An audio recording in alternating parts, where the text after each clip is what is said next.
Biólogo marinho, fotógrafo da conservação, investigador, fotojornalista, autor, palestrante, explorador. Tudo o que tem a ver com o mar que amamos. E agora cai nos braços da Loving the Planet, a associação mais bonita do mundo, apostada em acolher todos os que amam efetivamente o planeta numa hora tão difícil da vida na Terra. O encontro de hoje na FNAC celebra o Dia Nacional do Mar. E não podíamos buscar melhor perfil para falar desta paixão que nasceu há muitos séculos e continua a correr nas veias dos portugueses. Nuno Vasco Rodrigues. Obrigado, Nuno, e bem-vindo. Obrigado, Eduardo, é um prazer. O que é que lhe diz esta magia de estarmos juntos a falar do mar que nos é comum? Então, é de facto uma paixão que partilhamos desde sempre, acho eu, não é? Eu tive o privilégio, a sorte de crescer a ouvir, enfim, muitos dos documentários que me chegavam através da televisão e, portanto, chegava-me também a voz do Eduardo Rego. E, portanto, foi também através desses documentários, destas imagens cativantes que nós vimos na tela de casa, que me suscitou esta curiosidade, esta paixão que mantém até aos dias de hoje e que vem crescendo. Eu juro a pés juntos que nunca espero esse testemunho, mas efetivamente é uma coisa que me encanta saber que tantos biólogos, pelos quais eu tenho um carinho extremo, porque são uma espécie de médicos de clínica geral deste corpo gigante que é o planeta Terra, e continuam com este testemunho bonito de dizer: eu estou aqui por causa de si. Isto é recorrente nas universidades, em vários fóruns pelo país, e já começa a constar no estrangeiro. Obrigado, Nuno, por mais esta forma de acarinhar aquilo que eu vou fazendo, e espero que seja por muitos anos ainda. Eu é que agradeço. Existe, depois de todo aquele percurso, um roteiro maravilhoso que já fez e que, pronto, está patente na apresentação que há pouco enunciei, depois de passar pela universidade, a entrega no Politécnico de Leiria, aquele braço de peniche, esta proximidade com o mar, a docência, as palestras, as exposições, os artigos científicos, livros também. Essa dedicação tão grande à berlenga, fale-me disso tudo, faça o roteiro que lhe apetecer, porque tudo isso seguramente revela bem a sua dedicação ao mar profundo. Pois é, então, foi uma paixão que nasceu, como eu disse há pouco, desde muito cedo, desde que eu me lembro que, muito por influência do meu avô materno, que me levava à pesca. Ele era um pescador nas horas livres e eu lembro-me que quase nem dormia na véspera de ir à pesca com o meu avô. E, portanto, assim começou este fascínio, esta paixão pelo mar, pelos peixes, pelos invertebrados marinhos, mas não só, mas também pela, enfim, natureza fora d'água, digamos assim. Ele era um naturalista, ele era um entendido também um pouquinho de tudo, desde as árvores de fruto aos pequenos insetos terrestres, e, portanto, toda essa paixão acabei por, enfim, absorver dele. E depois, naturalmente, que acabei por me focar mais na parte marinha. Portanto, desde muito cedo que eu colecionava em pequenos aquários em casa tudo o que apanhava nas poças de maré. Portanto, lembro-me que andava com ele, inclusive, a apanhar os peixinhos, os caranguejos, depois punha em aquários, depois mais tarde ia libertá-los.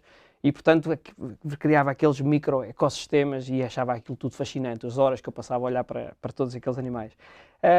E depois, naturalmente, que muito cedo percebi que eu ia ser biólogo marinho. Aquela era, não havia outra hipótese, não havia outra saída.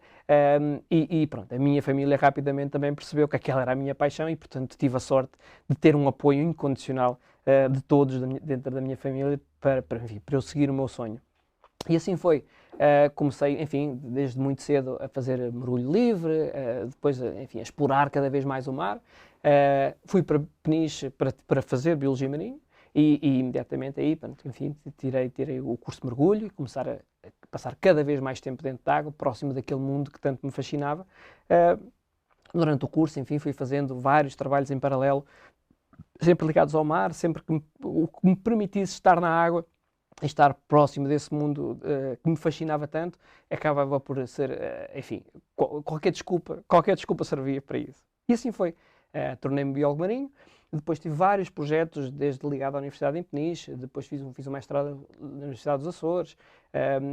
Comecei a trabalhar também um pouquinho na fotografia quando estava a fazer o meu primeiro livro, logo a seguir a terminar o curso. Fotografia subaquática, um guia de espécies da berlenga, como o Eduardo falou. E pronto, aí começou também esta paixão pela berlenga, que dura até hoje. Ainda andou por Santo Tomé, Andei por São Tomé, que é uma sim, zona riquíssima do planeta, absolutamente não é? fantástico. Considerado um hotspot de biodiversidade, e ainda biodiversidade. tão pouco explorado. Muito pouco explorado. Tive a oportunidade de ir a São Tomé, não sei, talvez há 20 anos, e é curioso, porque constatei, enfim, um dos grandes problemas que hoje em dia assolam os oceanos. Lembro-me muito claramente de estar a mergulhar em apneia, mergulho livre, ali perto de uma praia, e de ver 2 tubarões-lixa junto ao fundo, o que me fascinou, portanto, ver ali uns tubarões a poucos metros da praia. E eu lembro-me que, enfim, ainda estava a começar a estudar Biologia Marinha ainda, portanto, tinha algum conhecimento, ainda pouco, e depois, recentemente, houve a oportunidade de ir lá fazer várias viagens, inclusive uma expedição mais, enfim, digamos, com mais músculo, e levaram alguns amigos e colegas investigadores, também fotógrafos, e que fizemos um primeiro guia para os peixes de São Tomé. Portanto, não havia praticamente nada para o comum são tomense sobre a fauna marinha. E então a nossa ideia foi precisamente isso, criar esse primeiro livro, e que foi distribuído pelas associações de pescadores, pelas escolas, pelas associações governamentais e um pouco por toda a população, enfim, para poder promover e dar a conhecer um bocadinho mais do que existia abaixo da linha d'água. Em São Tomé, durante esta expedição, eu percebi-me também, e fizemos mais de 100, 150 mergulhos, não vimos um tubarão. E, portanto, aqui uma questão que, enfim, que tem um paralelismo a nível global, portanto, o desaparecimento dos predadores de topo, a sobrepesca, e como isto acaba por ter consequências terríveis, muitas delas ainda um bocadinho difíceis de calcular e de avaliar, mas as consequências que isto acaba por ter depois nos ecossistemas marinhos, e, enfim, que acontece um pouco por todo o mundo, não é? Nós todos nascemos nesse meio aquoso, não é?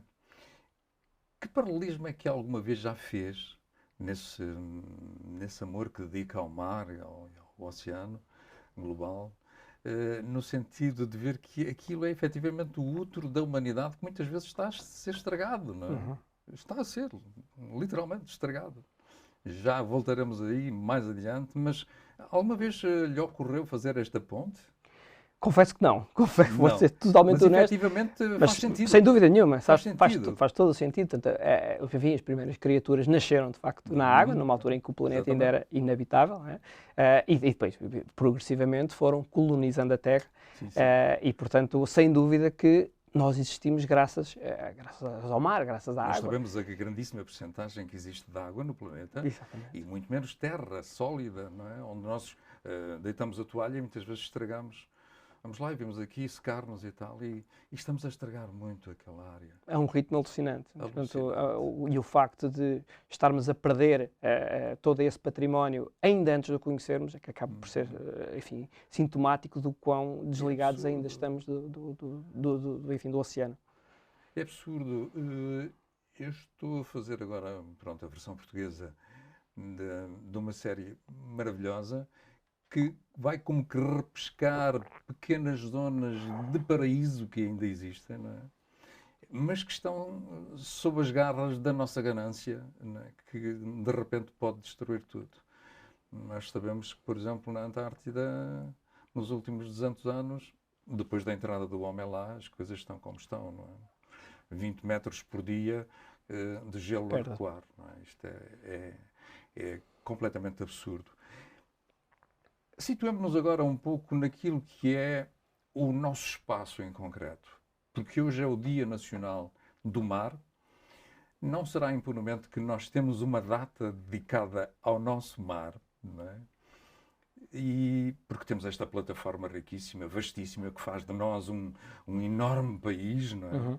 Temos que cada vez mais olhar para isso como um recurso extraordinário que nós andamos a não saber usar, não é? Ou usar de uma maneira excessiva. Existe alguma evolução na sua ótica da importância que Portugal e os portugueses dão ao mar? Eu acredito que sim. Acredita que está a Acredito evoluir que sim. essa consciência? Acredito que está a evoluir essa consciência. Vou, enfim, graças ao trabalho que vou fazendo, vou tendo O muito feedback contacto. disso Sim, também? vou tendo algum feedback, enfim, não necessariamente dos meus pares, de cientistas, ou de biólogos, ou investigadores, mas do público em geral. Trabalho muito com Frequentam as as escolas. exposições, leem os Sim, livros, isso exatamente, exatamente. é Portanto, muito o importante. público em geral começa a ter uma consciência da importância do mar e da importância da preservação do oceano e dos ecossistemas, que há 10 anos não existia, mas é que de maneira nenhuma. Tem havido, de facto, uma evolução muito grande no conhecimento genérico da importância enfim, do mar e como fonte de recursos e também como regulador do clima, como, enfim, fator fundamental para a vida na Terra. E, portanto, eu acho que está a evoluir. O Eduardo perguntar-me se está a evoluir ao ritmo que é preciso, se calhar não. Se calhar não. Portanto, é preciso fazer mais. Até que ponto é que uma franja dos utilizadores do mar ou dos utilizadores dos recursos marinhos está a fazer justamente o caminho ao contrário? Eu refiro-me a algumas espécies que, no âmbito da Península Ibérica, estão a fazer muitos estragos. E o público em geral não sabe disso. Uhum. Qual é a sua opinião? Sem dúvida. Há de facto muita coisa a acontecer e que por vários motivos não Estou a chega. falar de tubarões, Uhum. Ok.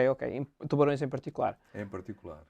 Tubarões em particular, enfim, sabemos que Portugal, nomeadamente, não é, digamos, um exemplo a nível mundial no que diz respeito à proteção dos tubarões. Portanto, há muito a fazer, nomeadamente a nível de sede europeia, no que são medidas absolutamente fundamentais num tempo que está a ficar demasiado curto para, enfim, para salvar estes predadores de topos absolutamente fundamentais e estruturantes do ecossistema e da cadeia alimentar e, portanto, estruturantes do ecossistema. E, portanto, estamos, de facto, a perder estas espécies, estes indivíduos, a um ritmo muito maior do que eles conseguem, digamos, reproduzir. Portanto, os tubarões têm características intrínsecas das suas espécies, portanto, têm um crescimento lento, têm uma maturação tardia, portanto, sexualmente tardia, e deixam poucos descendentes. E, portanto, o facto de serem alvo, nem necessariamente podem nem ser o alvo, mas são uma captura acessória, portanto, por exemplo, de pesca de palangre, de espadarte ou de outras espécies, enfim, oceânicas e que muitas vezes acaba por vir, enfim, nos anzóis, tubarões, nomeadamente o tubarão anequim e o tubarão azul. E, portanto, não sendo uma captura alvo, acaba por ser, enfim, algo que é acessório, portanto, não tem tanto interesse comercial, mas começa a haver, aliás, há uma hipótese de escoar, nomeadamente a barbatana de tubarão, essencialmente para o mercado asiático, para a famosa sopa de barbatana de tubarão. Isto é extremamente preocupante. É extremamente preocupante porque, digamos, a remoção destes organismos, portanto, Compromete logo a vida dos animais. por aí abaixo, portanto, será por aí abaixo, acaba por ser... Quando eles são tão equilibradores de toda a vida no mar. Exatamente. Portanto, é o colapso de todo um ecossistema. O que é que diria neste contexto para que nós dessemos um passo efetivamente em frente no sentido de uma pedagogia muito mais conscienciosa no mar que nós temos um papel completamente capaz de galvanizar vontades, se soubermos tratar do mar como deve ser. Nós temos um mar que conhece bem, o Mar dos Açores, que é berçário de tantas espécies importantes, emblemáticas, e gostaria que me falasse disso, porque os Açores são qualquer coisa de único, que é muito procurado, esse mar, pelos grandes cientistas de vários pontos do mundo, como sabe, melhor que eu, e não sei até que ponto é que nós não poderíamos fazer muito mais usando o xadrez dessas valências para a tal pedagogia global. Os Açores são, de facto, um autêntico paraíso. E nós ainda não nos apercebemos disso. Ou, enfim, do modo geral, ainda não há bem essa percepção. E digo um paraíso, enfim, não apenas a nível enfim, da linha, acima da linha d'água, mas também, e especialmente, debaixo d'água. Portanto, temos um autêntico património para N espécies de cetáceos, portanto, baleias, de golfinhos, que muitas residentes, outras que simplesmente passam pelos Açores como rota obrigatória de migração, incluindo o maior animal do planeta, portanto, a baleia azul. Temos inúmeras espécies, algumas delas ameaçadas. Temos aves que também acabam por ter os Açores como ponto estratégico do seu ciclo de vida, muitas delas também ameaçadas. Portanto, acaba por ser quase um laboratório natural que ali temos e que, felizmente, se começa, nomeadamente as pessoas, os locais, vão tendo uma consciência, parece maior, da importância dos Açores em termos como ecológicos e, portanto, a importância na manutenção da biodiversidade e também a servir como exemplo para o mundo. Os Açores são um caso clássico da pesca sustentável. Portanto, a grande parte da pesca que é feita nos Açores é feita de uma forma sustentável e, portanto, permitindo que, enfim, o que é extraído seja reposto pela própria natureza, portanto, pelos próprios organismos e, portanto, acaba por estar a haver ali um certo equilíbrio. É sempre complicado de falar aqui de equilíbrio, é sempre perigoso, mas acaba por ser, tem muitas boas práticas enfim, de exploração e que acaba por ser um exemplo para muito lado. Não é por acaso que os Açores neste momento já são um destino interessante, sustentável, a apresentar ao mundo, não é? Em termos turísticos até, oxalá, que não se estrague. Exatamente. Que ponto é que faria, que articulação faria entre as espécies marinhas que frequentam o mar profundo, o menos profundo, e as aves marinhas que vão lá também e que começam a ter o seu refúgio próprio, aqueles ilhéus que às vezes o governo em geral até cria reserva para que elas possam florescer, não é? Bom, eu não sou provavelmente um especialista em aves, faço já o disclosure, mas sem dúvida nenhuma. Sem dúvida nenhuma. Há uma relação muito, muito estreita, muito próxima. Eu lembro-me quando fui aos Açores há uns anos, na produção de um filme, de vários que foram feitos lá, fui entrevistado logo pela rádio e uma das questões que me colocaram, e eu estava a leste dessa situação, foi porque é que, estou de acordo ou não, que o determinado ilhéu esteja agora só dedicado às aves e elas podem fazer o que quiserem quando as pessoas iam para lá fazer piqueniques. E eu disse, se isso está a ser assim, para mim, leva já um carimbo de aceitação, porque efetivamente é preciso haver espaços para que a natureza possa afirmar-se, não é? E existir. Sim, porque certamente antes das pessoas irem para lá fazer os piqueniques, as aves já lá iam. Já lá iam. Portanto, é extraordinário, porque depois eu andei lá e eles queriam pôr-nos fora, as cagarras e por aí fora, não é? Toda essa bicharada com um bico pontiagudo fantástico, não é? Que fere. Porquê? Porque nós estávamos efetivamente no terreno deles. O ninho é nos carreiros, digamos assim. É feito ali, 3 ovos aqui, 4 acolá, mais 2, não sei quantos, por aí fora. E nós andávamos ali, por aqueles meandros. Fazer gincana. Fazer gincana. De maneira que fiquei com uma experiência muito, muito interessante. Falemos agora da magia da comunicação. Eu sei que tem essa preocupação, através da fotografia e dos vídeos, de trazer para a superfície e, sobretudo, para o coração das pessoas aquilo que são as suas vivências no mar. Fala-me um pouco disso, porque me parece que é mesmo um capital riquíssimo que é preciso explorar mais, no sentido de ver as pessoas a gostar disto, a amar isto e a perceber que não há outra forma de fazer o equilíbrio global se não atendermos a estas condições mais favoráveis. Não, sem dúvida. Eu percebi, enfim, relativamente cedo, já como biólogo marinho, já como formado em biologia marinha, o poder da imagem. Percebi que, de facto, através de uma determinada imagem, conseguimos, se ela sendo uma imagem, enfim, esteticamente muito interessante ou chocante, enfim, importa é que, de algum modo, seja uma imagem que capta a atenção de alguém, do público em geral. E, normalmente, uma imagem interessante esteticamente ou por algum motivo chocante acaba por captar essa atenção. E a partir do momento em que nós conseguimos captar a atenção dessa pessoa através de algo visual, abre-se uma janela para passarmos uma mensagem.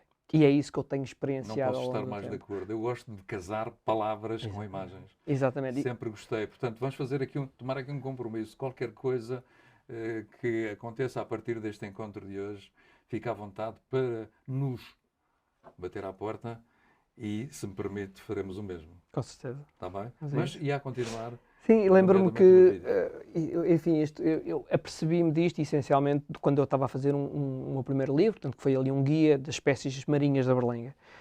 E lembro-me que havia uma pequena câmara fotográfica, na altura não tinha material meu, mas havia uma pequena câmara fotográfica enfim, que podia ir à água, portanto subaquática, que estava abandonada na universidade. Havia lá um projeto, então tinham adquirido uma câmara, mas nunca ninguém tinha pegado naquilo, nunca ninguém sabia mexer naquilo. E eu lembro-me que pedi autorização para usar essa câmara, para, enfim, fazer umas fotografias de espécies que sabia que estavam em falta e que existiam na Berlenga.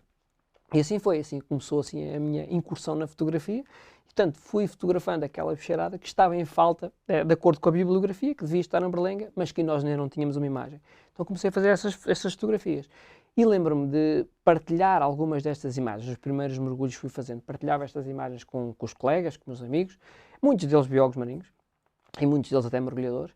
E lembro-me de ficar surpreso com o espanto deles com o que existia na Berlenga. Portanto, a diversidade de formas e de cores, quando achamos que, enfim, que em Portugal é tudo meio acinzentado, não é? Vamos ali ao mercado e os peixes são todos muito cinzentos, e lembro-me claramente de mostrar umas fotografias de uns peixes avermelhados e amarelos, e portanto as pessoas ficavam completamente boquiabertas, não faziam ideia de que aquilo existia ali. Tá bom, achavam que estes peixes coloridos eram nos recifes de coral. E portanto, a pouco e pouco comecei-me a perceber que mesmo as pessoas supostamente mais por dentro destes assuntos ainda não estavam bem a par, nem alerta da diversidade e da riqueza que existe no mar de Portugal. E, portanto, comecei aí a perceber que ao fotografar, ao mostrar estas imagens, captava a atenção das pessoas e depois podia, por exemplo, contar uma história sobre um determinado peixe, sobre um determinado comportamento que ele tem, sobre, enfim, um determinado hábito curioso que esta espécie tem. E é muito curioso porque passado, sei lá, uns 10 anos, 15 anos, algumas dessas pessoas encontram-me e vêm-me falar dessa foto que eu lhes mostrei e do comportamento do peixe que nunca mais tinham esquecido. Portanto, eu aí, de facto, foi a confirmação de que o trabalho que eu estava a fazer, enfim, validava o trabalho que eu estava a fazer como, enfim, como fotógrafo e como nesse guia das berlengas, que depois mais tarde acabou por ser publicado, de alertar para as pessoas, enfim, as pessoas para a diversidade que existe à nossa porta e que muitas vezes ignoramos. Gostava que falasse um pouco ainda mais do perfil das espécies ali, porque as ondas têm muito mau feitio ali. E curiosamente esta coisa é recorrente nos documentários que faço. Sempre que o mar é mais agressivo, mais frio, parece que é adverso, curiosamente é lá que há mais riqueza na biodiversidade. É extraordinário. Portanto, estou a gostar muito destas referências à Berlenga. Sem dúvida, a Berlenga é um local único. E não digo isto, enfim, não digo por dizer e por ter esta ligação à Berlenga. Há, de facto, algo muito curioso ali na Berlenga, nomeadamente o facto de, enfim, Portugal inteiro acaba por se situar na transição de duas zonas biogeográficas, portanto, do Atlântico Norte, digamos assim, e também a zona do Mediterrâneo e Norte da África. Portanto, ou seja, é uma zona de transição. As berlengas em particular, e eu que já mergulhei desde o norte de Portugal, desde a zona, enfim, também na Galiza, mas no norte de Portugal e a zona de Viana e o Porto, e depois mergulho até Sagres e um bocadinho também, enfim, de Costa Algarvia, apercebo-me que nas berlengas eu consigo encontrar espécies típicas do norte da Europa e também espécies típicas do Mediterrâneo. E fazem migração? Algumas fazem migração, outras simplesmente têm ali umas o seu limite norte e outras o seu limite sul. Portanto, nós mergulhamos na Berlenga, exatamente, mergulhamos na Berlenga e conseguimos encontrar espécies que normalmente encontramos na zona da Bretanha, Reino Unido, mas também espécies que podemos encontrar em Malta, por exemplo. E isso torna a Berlenga única em termos de biodiversidade e de riqueza. E, portanto, acaba por ser, lá está, mais uma vez, um laboratório vivo. Porque percebemos, também acaba por ser um barómetro muito interessante para percebermos uma questão muito premente hoje em dia, que é a questão de alterações climáticas, do aquecimento global. E um dos exemplos foi que, quando estava a fazer este meu primeiro guia, eu comecei a encontrar espécies que, teoricamente, não existiam tão a norte. E, portanto, comecei a encontrar. E cada vez que vou mergulhar, encontro mais espécies, a nível de espécie e a nível de abundância, mais indivíduos. E, portanto, serve, de facto, de alerta, pode servir de alerta. É importante esta monitorização dos ecossistemas marinhos, esta presença de pessoas com conhecimento debaixo d'água, a ver como é que as coisas estão a evoluir, para podermos prever o que é que podem ser os tempos futuros. Nós nunca vivemos um tempo na história tão obeso, tão cheio de ganância, de querer. Parece que a felicidade passa por ter tudo o que se quer. Gostaria que elencasse umas quantas coisas que na preocupação do equilíbrio têm que estar presentes para que ele aconteça, não é?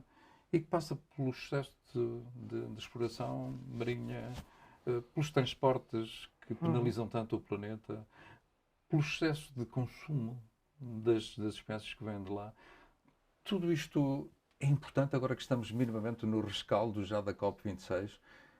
É importante refletirmos e deveríamos passar a fasquia mais para baixo, no sentido desta exploração toda. Bom, inegável, não é? É Quer dizer, inegável, não é? claro que temos de abrandar, claro que temos A todos os de níveis. reduzir a todos os níveis muito do que é enfim, este consumismo desenfreado Esta que se forçanguice em caracteriza, cairmos, não é? que se caracteriza estes últimos tempos da humanidade, não é? E, portanto, estamos a consumir recursos que a Terra não consegue, portanto, repor, não é?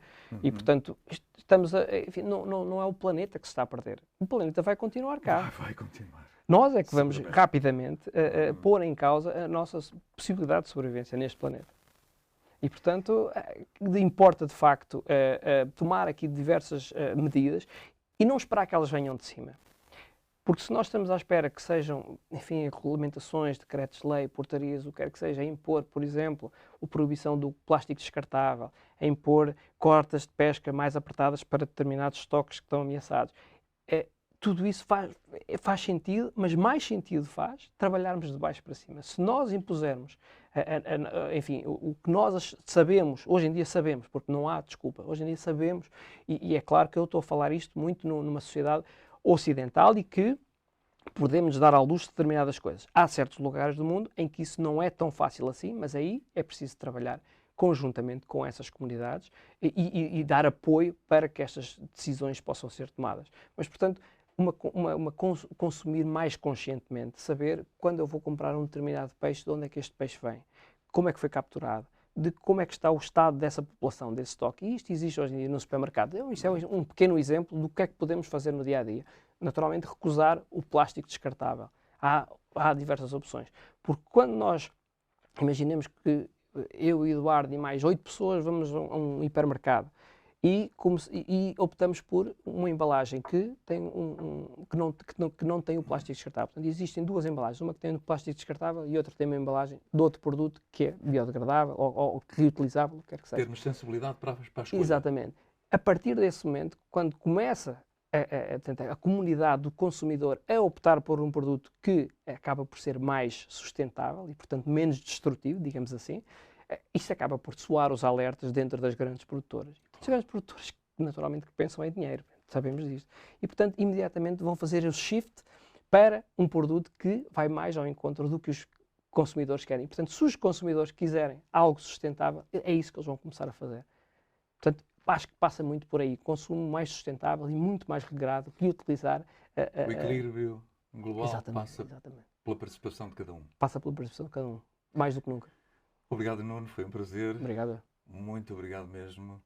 E agora deixem-me recorrer ao gênio de Fernando Pessoa para expressar o sentimento de um povo que mergulhou a sua história no mar profundo. Ó mar salgado, quanto do teu sal são lágrimas de Portugal. Por te cruzarmos, quantas mães choraram, quantos filhos em vão rezaram, quantas noivas ficaram por casar, para que fosses nosso, ó mar. Valeu a pena? Tudo vale a pena se a alma não é pequena. Quem quer passar além do bujador tem que passar além da dor. Deus ao mar o perigo e o abismo deu, mas nele é que espelhou o céu. Obrigado.